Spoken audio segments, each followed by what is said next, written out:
PSG Fan TV, bonsoir à tous, bonsoir Antoine. Salut les gars. Premier test de 2020. Ouais. Comment as-tu trouvé nos 4 fantastiques ce soir? Franchement, le match était vachement sympa à suivre des tribunes parce qu'il s'est passé plein de choses.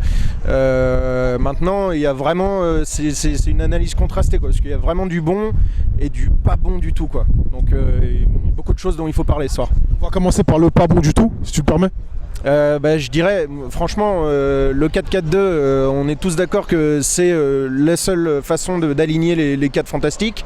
Le problème, c'est que quand tu joues contre une équipe qui sait jouer et pas contre l'équipe B de Saint-Etienne, ils profitent des espaces, mais d'une façon incroyable, quoi. Moi, j'ai vu en première mi-temps, à chaque fois le PSG en danger sur chaque perte de ballon, quoi.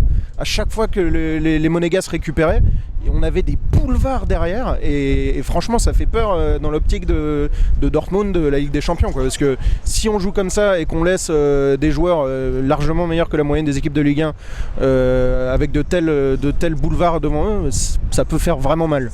Ça me fait plaisir que tu relèves ce point parce qu'on peut penser que cette formation permet d'aligner les 4 attaquants de devant, donc politiquement c'est correct. Voilà, on ne déçoit pas des Di Maria qui sont extraordinaires depuis 1 an et demi au moins. Ouais. Compliqué de mettre Neymar sur le banc, compliqué de mettre Mbappé sur le banc. On a un attaquant de pointe qui est en feu, qui a carrément pris la place de Cavani. Ouais. Donc voilà, est-ce que il faut forcément faire plaisir aux joueurs ? Ou est-ce qu'il faudrait revenir à peut-être un 4-3-3 où finalement défensivement on était meilleur ? Pour moi, en théorie, il faut tout faire pour que l'équipe soit gagnante. Donc s'il faut mettre un joueur normalement indiscutable sur le banc pour l'équilibre de l'équipe et pour que le collectif passe, normalement il faudrait le faire. Le problème c'est que est-ce que Tourelle il peut se permettre ça? Est-ce qu'il peut se permettre de se foutre un joueur clé du vestiaire à dos? Au final, je pense que s'il doit faire un choix, ce sera soit Icardi, soit Di Maria qui mettra sur le banc. Est-ce qu'il va réussir à faire ce choix sans être totalement le dos au mur?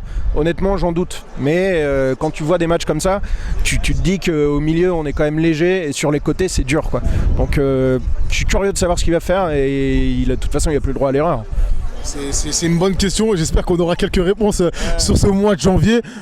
Sinon, on va aller sur les qu'est-ce qui a été ce soir. J'ai beau avoir certaines réticences, Neymar il a fait un match incroyable quoi. Et on sait que c'est le meilleur. À son meilleur niveau, c'est le meilleur. J'espère qu'il va pas se blesser avant Dortmund cette fois. Et quand tu le vois jouer comme ça, c'est un régal, quoi. Il est incroyable. On peut avoir tous les griefs qu'on veut contre sa personnalité. C'est le meilleur joueur que j'ai vu au PSG, je pense, honnêtement, de tout niveau intrinsèque. Je suis de cet avis. Moi, je le trouve incroyable. Après, il y a eu des choses meilleures, mais franchement. Ce qui me marque ce soir, même si le match était enthousiasmant et vachement sympa à suivre, c'est cette fébrilité en défense et les couloirs. Vraiment, on a laissé les Monégasques faire ce qu'ils voulaient. Baldé l'a fait mal sur le côté droit. Ben Yedder, c'est un magnifique joueur de foot. J'ai toujours aimé ce mec-là et là ce soir, il a encore, il a la classe quoi. Il fait ce qu'il veut avec le ballon. Et franchement, c'était sympa à suivre, mais ça m'inquiète un peu dans l'optique de la Ligue des Champions. Revanche dans 3 jours. Revanche dans 3 jours et on va voir si on va changer le schéma tactique ou pas. Ou alors est-ce que les mecs vont justement essayer de redoubler d'efforts défensivement. C'est à Tourelle de décider, c'est lui le patron jusqu'à nouvel ordre. Donc c'est à lui de les poser sur la table. Merci à toi. Merci à vous les gars.